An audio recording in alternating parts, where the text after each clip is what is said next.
नमस्कार साथियों, मैं तुल भारत और आज हम कक्षा 8 की जो भूगोल की पाठ्य पुस्तक है संसाधन एवं विकास, उसका पाठ 4 कृषि, जो कि हमने काफ़ी सारा इसके बारे में पढ़ चुके हैं। अभी हम कृषि का कैसे विकास हुआ, कृषि का विकास, इसके बारे में आज हम पढ़ेंगे।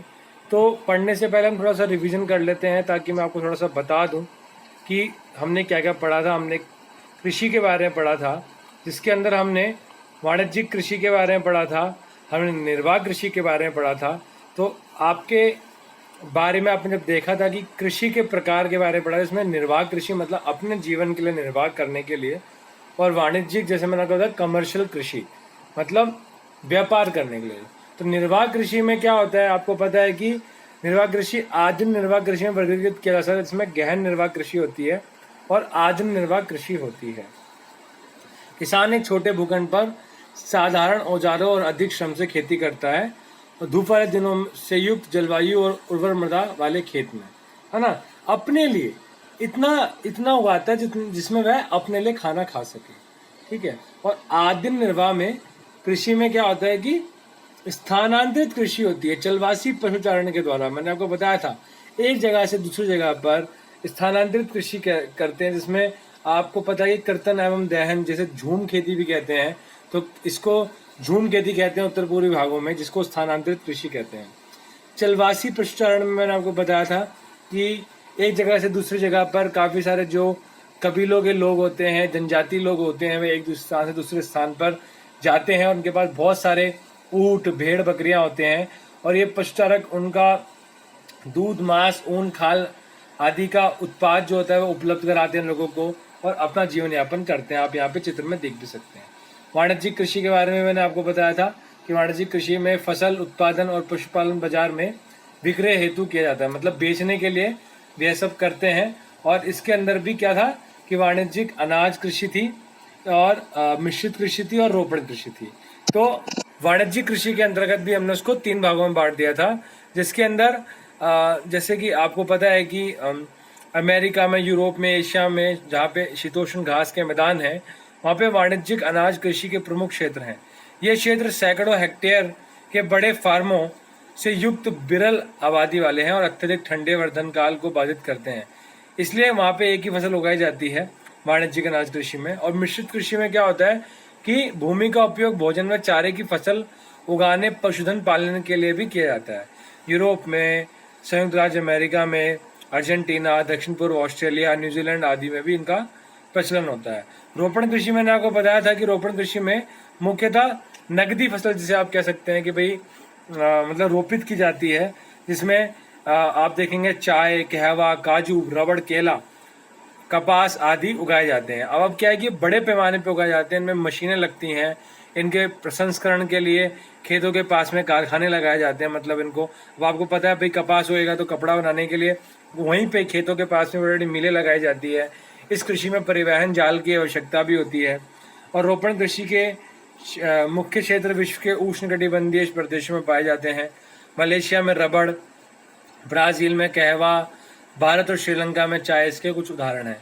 मुख्य फसलों की बात भी की थी हमने। इसमें बढ़ती हुई जनसंख्या की आवश्यकताओं के लिए विविध प्रकार की फसलें उगाई जाती हैं, जिसमें चावल है, गेहूं है, मिलेट है मोटे अनाज के रूप में, मक्का है, कपास है, कपड़ा जो आपको पता है, पटसन है जिसे सुनहरा रेशा भी कहते हैं, जूट वगैरह जिसे कहते हैं, कॉफ़ी है, तो चाय है।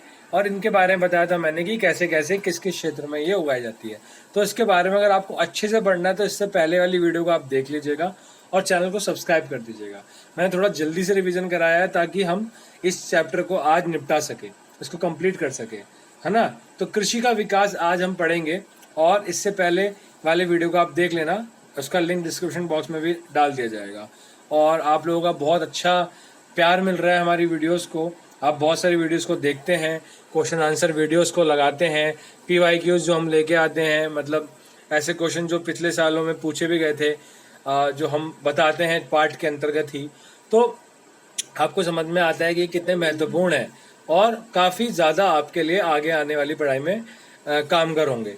तो बिना हम लोग चलिए ज़्यादा बात नहीं करते, हम लोग काम शुरू करते हैं, पढ़ाई शुरू करते हैं, क्योंकि समय सबके पास बहुत महत्वपूर्ण है। अगर वीडियो ज़्यादा तेज़ लगे तो धीमे कर लीजिएगा, स्पीड को कम करके अगर धीमे लगे तो तेज कर लीजिएगा। क्वालिटी को 360p पे देखिएगा तो आपको अच्छी वीडियो दिखेंगी, और वीडियो को एंड तक देखिएगा तभी आपको कुछ समझ में आएगा। कृषि का विकास का संबंध, कृषि विकास का संबंध बढ़ती जनसंख्या की बढ़ती मांग को पूरा करने के लिए कृषि के उत्पादन को बढ़ाने की दिशा में किए जाने वाले प्रयासों से है। ये कई तरीकों से प्राप्त किया जा सकता है, जैसे बोए गए क्षेत्र में विस्तार करके, बोई जाने वाली फसलों की संख्या बढ़ाकर, सिंचाई सुविधाओं में सुधार करके, उर्वरकों मतलब आपको पता है कि उर्वरक जो होते हैं, खाद वगैरह जो होती है, और उच्च उपज देने वाले बीजों के प्रयोग द्वारा।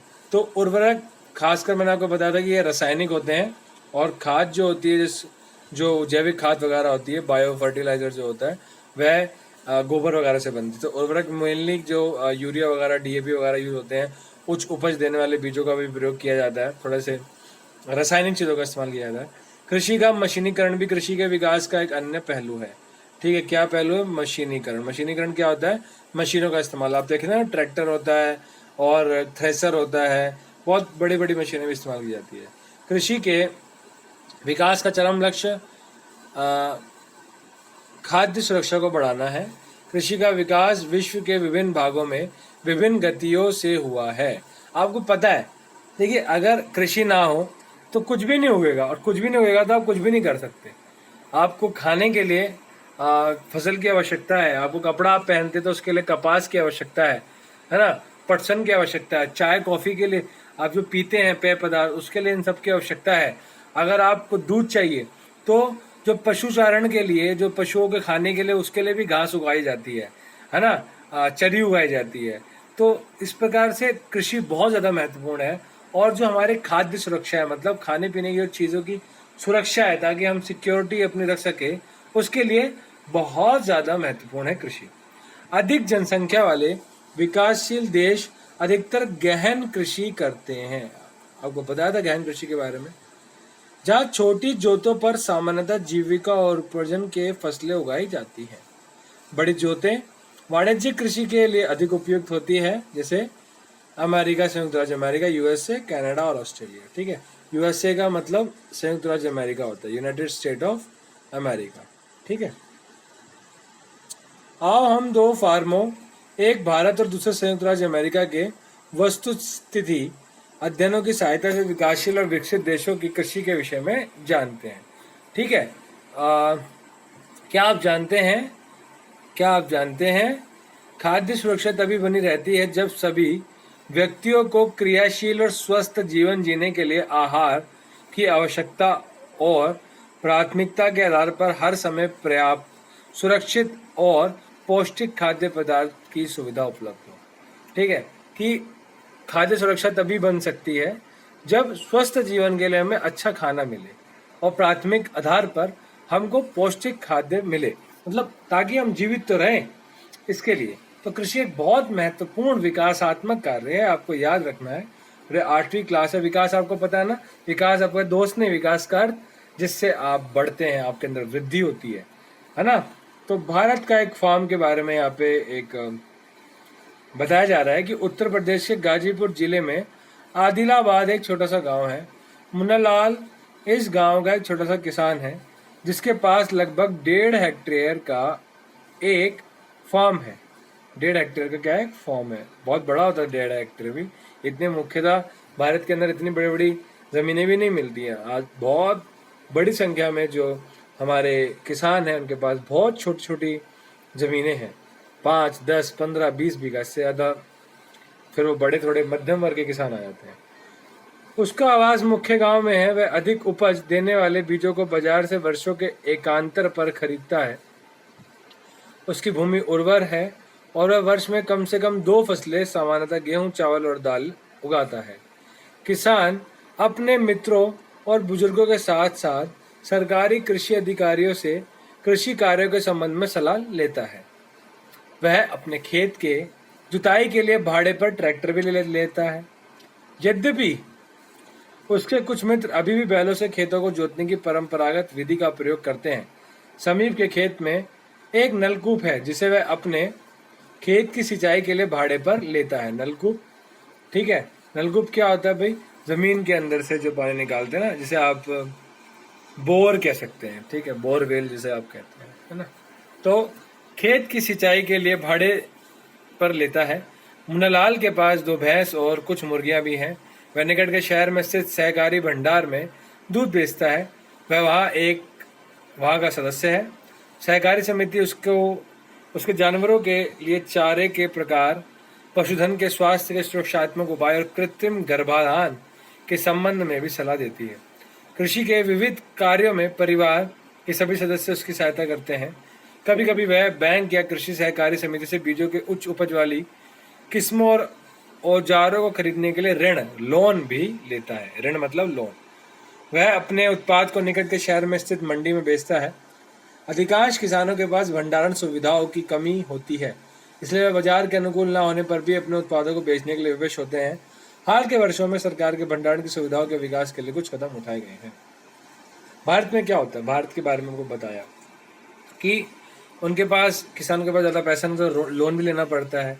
भंडारण की सुविधा नहीं होती, बड़े बड़े घर या गोदाम नहीं है उनके पास में, तो मंडी में जाके औने पौने दाम में भी कभी कभार बेचना पड़ता है। देखिए, कभी कभार बहुत ज़्यादा माल मंडी में पहुंच जाता है या बारिश की स्थिति होती है, तो उस समय क्या करता है, उस समय किसान के पास में कोई उपाय नहीं होता है और वह क्या करेगा, वह सीधी सी बात है, वह उसको बेचना पड़ेगा।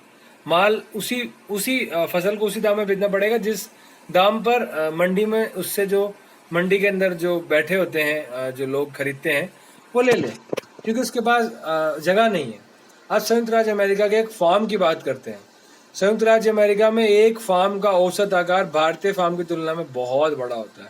आप देख सकते हैं, देख रहे हैं कि जो फार्म हाउस है, छोटा सा घर, देखो कितना बड़ा वो छोटा सा दिख रहा है। संयुक्त राज्य अमेरिका में एक प्रारूपिक फार्म का आकार 250 हेक्टेयर होता है। देखो, यहाँ पे 1.5 हेक्टेयर का था एक छोटा सा फार्म, यहाँ 250 हेक्टेयर, 250 गुना बड़ा। किसान सामान्यतः फार्म में रहता है। मक्का, सोयाबीन, गेहूं और चुकंदर यहाँ उगाई जाने वाली कुछ महत्वपूर्ण फसलें हैं। संयुक्त राज्य अमेरिका के मध्य पश्चिम में स्थित आयोवा राज्य के एक किसान को हॉर्न के पास 300 हेक्टेयर भूमि है। वह अपने खेत में मक्का तब उगाता जब वह आश्वस्त हो कि मृदा और जल संसाधन इस फसल की आवश्यकता को पूरा कर देंगे। फसल को नुकसान पहुंचाने वाले पीड़कों पर नियंत्रण के लिए पर्याप्त उपाय किए जाते हैं। समय समय पर वह मृदा के नमूनों को मृदा परीक्षण प्रयोगशाला में जांच के लिए भेजता है। वह क्या करता है, टाइम टू टाइम अपनी मिट्टी की, भाई मिट्टी वो उगा लेगी नहीं उगा लेगी फसल, तो वह मिट्टी का कुछ ले लेगा हिस्सा और जाके लेबोरेटरी में जाके जमा कराएगा, दिखाएगा कि भाई बताओ ये ठीक है नहीं है, कि उसमें पर्याप्त पोषक है या नहीं है। ये परिणाम जो हॉर्न के वैज्ञानिक उर्वरक कार्यक्रम की योजना बनाने में मदद करते हैं, उसका कंप्यूटर उपग्रह से जुड़ा हुआ है, जो उसे उसके खेत के यथार्थ तस्वीर देता है। यह रासायनिक उर्वरक और पीड़कनाशकों का आवश्यकता अनुसार प्रयोग करने में उसकी मदद करता है। वह ट्रैक्टरों, बीज बोने की मशीनों, समतल संयुक्त हार्वेस्टर और थ्रेसर का उपयोग कृषि संबंधी विविध संक्रियाओं में करता है। अनाज स्वचालित अन्न भंडार में संचित किए जाते हैं अथवा बाजार अभिकरणों, मार्केट एजेंसियों में भेजे जाते हैं। संयुक्त राज्य अमेरिका में किसान एक व्यवसायी की तरह काम करता है, ना कि खेतिहर किसान की तरह। मतलब अमेरिका के अंदर जो किसान है वह एक बिजनेसमैन की तरह काम करता है। देखो ना आप, यहाँ पे संयुक्त राज्य अमेरिका के फार्म में मशीनीकृत कृषि हो रही है। हैंड टू हैंड क्या होता है, हैंड टू हैंड आपने देखा भी होगा टीवी में, यूट्यूब पे आपने देखा होगा कि भैया ट्रैक्टर चलता रहेगा। देखो क्या हो रहा है, इस फसल को यहाँ से ये क्या कर रही है, मशीन ले रही है इस फसल को इसमें, और ये सीधे जाके देखो यहाँ पे कैसे एक बक्सा बन गया, ठीक है। तो इतनी अत्याधुनिक मशीनें उनके पास में और बहुत बड़े लेवल पे करते हैं। और ऊपर देखो, पीड़कनाशों का छिड़काव करने के लिए हवाई जहाजों का इस्तेमाल हो रहा है। ये कहाँ पे हो सकता है, ये अमेरिका जैसे बड़े क्षेत्र में ही हो सकता है भाई, क्योंकि उनके पास में इतने बड़े बड़े खेत है। अब जरा से खेत के लिए यहाँ का किसान तो नहीं कर सकता, तो स्वयं ही करेगा, तो इतना उसमें खेती, उसमें खर्च भी होता है बहुत ज्यादा। तो आप इस चीज को समझो कि भारत और अमेरिका के जो कृषि में कितना ज्यादा डिफरेंट है, कितना ज्यादा उसके अंदर विविधता है, ठीक है, कितनी ज्यादा उसके अंदर विभिन्नता है। आप देखेंगे कि वहाँ का जो अमेरिका का जो किसान है वो एक बिजनेसमैन की तरह है, और यहाँ पे जो किसान है उसको अपनी फसल का भी पूरा दाम नहीं मिल पाता है, उसको लोन लेना पड़ता है, ऋण लेना पड़ता है। निम्नलिखित प्रश्नों के उत्तर दीजिए। कृषि क्या है, उन कारकों का नाम बताइए जो कृषि को प्रभावित कर रहे हैं, ये सब। स्थानांतरित कृषि क्या है, रोपण सरकारी किसानों कृषि विकास में किस प्रकार मदद करती है। उद्यान कृषि का अर्थ क्या है, ये सब हम जो है वह नेक्स्ट वीडियो में लेके आएंगे। आपको पता है हम क्वेश्चन आंसर वीडियो लगा के आते हैं और उसके बाद ही हम ये सब करेंगे। तो यहाँ पे चैप्टर कंप्लीट हो गया है और नेक्स्ट वीडियो जल्दी ही लेके आएंगे हम आपके लिए। इसमें क्वेश्चन आंसर चीज़ें होंगी। आप घर में रहिए, स्वस्थ रहिए, कृपया करके पढ़ाई अपने साथ अपना निरंतर करते रहिए। अपने दोस्तों को वीडियो ज़रूर भेजिएगा, चैनल को सब्सक्राइब कर दीजिए, अगर नहीं किया है तो कर दीजिए, दोस्तों को पहुँचाइए। आपको वीडियो कैसी लगी लिखिए वीडियो के कमेंट बॉक्स में, और कोई भी प्रॉब्लम होती है तो आप इससे पहली वाली वीडियो और इन वीडियो को दोबारा देख सकते हैं। इसका कोई कॉस्ट नहीं होता, आप सबको पता है यूट्यूब पे। आपको बस चैनल को सब्सक्राइब करना है ताकि आप लोगों को हमसे जुड़ी हुई और वीडियो मिलती रहे। नेक्स्ट वीडियो में मिलेंगे क्वेश्चन आंसर्स के साथ में, तब तक के लिए जय हिंद, जय भारत।